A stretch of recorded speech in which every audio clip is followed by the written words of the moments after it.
Cockroach party के नेता कह रहे हैं कि सरकार अपना वादा तोड़ रही है, इसलिए अब वो दोबारा से आंदोलन करेंगे। कॉकरोच पार्टी का दावा है कि देश भर में सैकड़ों प्रदर्शनकारियों को गिरफ्तार करके पुलिस उन पर झूठे मुकदमे दायर कर रही है।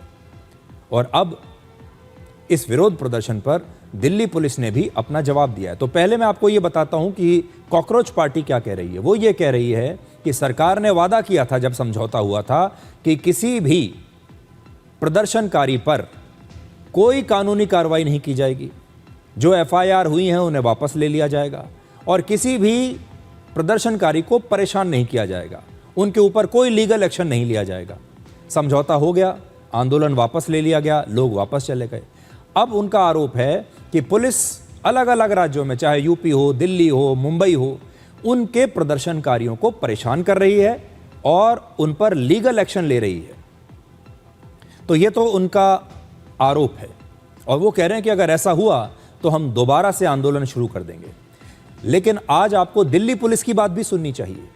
दिल्ली पुलिस ने कहा है कि 20 जुलाई से 25 जुलाई तक जंतर मंतर पर 2873 अपराधी इस आंदोलन के अंदर मौजूद थे।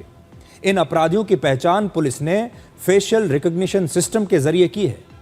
पुलिस के मुताबिक जो अपराधी इन लोगों में, इस भीड़ में मौजूद थे, इन पर हत्या, यौन शोषण और बच्चों के खिलाफ अपराध जैसे गंभीर मामलों के अपराधी शामिल हैं।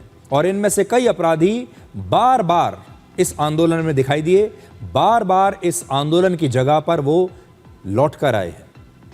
दिल्ली पुलिस के मुताबिक 20 जुलाई को उन्होंने नियम तोड़ने पर प्रदर्शनकारियों के खिलाफ कार्रवाई की थी। जंतर मंतर पर धरने की अनुमति दी गई थी, लेकिन संसद की तरफ मार्च निकालने की अनुमति नहीं दी गई थी। दिल्ली पुलिस ने कहा है कि हफ्तों तक यह प्रदर्शन बिना किसी बल प्रयोग के ऐसे ही चलता रहा। 20 तारीख से पहले पुलिस ने कभी बल प्रयोग नहीं किया, कोई लाठीचार्ज नहीं किया। उन्होंने प्रदर्शनकारियों को बार बार चेतावनी देकर और बातचीत करके समझाने की पूरी कोशिश की कि आपके पास जंतर मंतर पर धरना देने की इजाजत तो है, लेकिन संसद भवन की तरफ मार्च करने की इजाजत नहीं है, और अगर आप उधर जाएंगे तो फिर हमें कार्रवाई करनी पड़ेगी। और पुलिस ने लाठीचार्ज और आंसू गैस का इस्तेमाल तब किया जब ये प्रदर्शनकारी बैरिकेड्स तोड़कर आगे निकलने लगे, पत्थरबाजी करने लगे और जब इन्होंने पुलिस पर हमला कर दिया।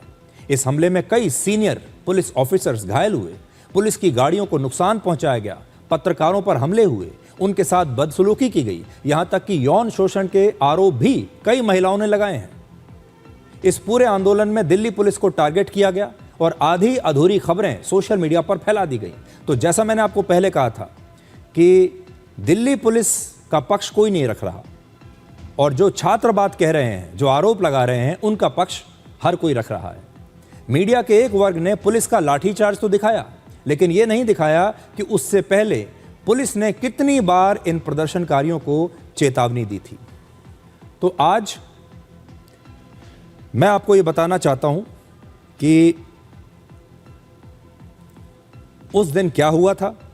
कुछ चीजें मैं आपको ये देश को पता होनी चाहिए।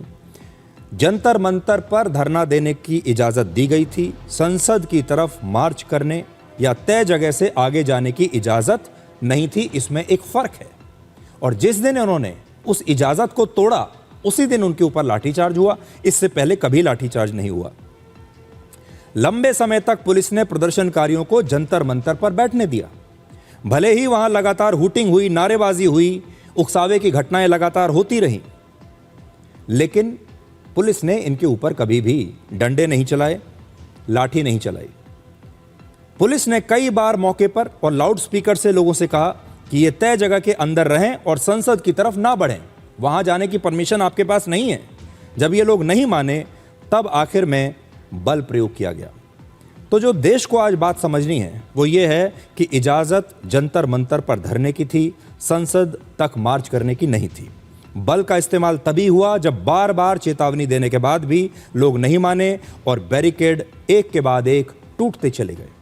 वरिष्ठ अधिकारियों ने, जिनमें से कुछ को परेशान भी किया गया, उनको चोटें भी आईं। आपको याद होगा कितने पुलिस वालों के साथ इन प्रदर्शनकारियों ने मीम्स बनाए, रील्स बनाई, उसमें उनका मजाक उड़ाया उनके बारे में अभद्र टिप्पणियां की और पुलिस वाले सीधे खड़े होकर चुपचाप सुनते रहे, कोई रिएक्ट भी उन्होंने नहीं किया।